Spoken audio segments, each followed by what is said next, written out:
Sjouke, u bent directeur van Radio NL. Wat brengt jullie in Kirchberg?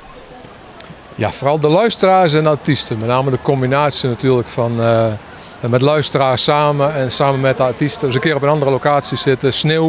Sneeuwpret erbij. Leuke locatie, mooie locatie. En dus samen met artiesten en luisteraars leuke dingen doen.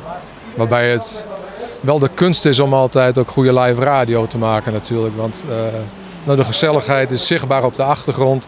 Voor de mensen die hier zitten, prachtig om te doen. We hebben live radio van 's ochtends 7 uur tot 's avonds 6 uur. Ondertussen voor het 3e jaar. We zijn destijds begonnen met eigenlijk alleen maar korte interviewtjes. Interviewtjes afnemen die op de zender doen.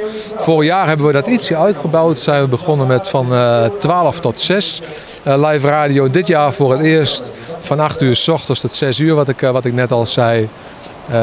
En met name ook natuurlijk voor de luisteraars om die plezier te doen. Luisteraars komen hier naartoe. Willen ook graag op deze manier in contact komen met artiesten. Kunnen in contact komen met de DJ's. En het is een prima aanvulling op de zomertour die we ook ieder jaar doen. Het is de standaard programmering. Alleen we hebben wel leuke dingen tussendoor. Waarbij het wel de kunst is om de leuke dingen vooral leuk te laten zijn. Ook voor de luisteraar op de zender. En tussendoor, zojuist waren we bezig met een Tiroler jodelaar bijvoorbeeld. Ook voor de mensen die hier zitten leuke activiteiten bedenken. Het is de mix van goed radio maken en het publiek hier op een leuke manier bedienen. Samen met artiesten, dat is eigenlijk de crux van de hele wintertour.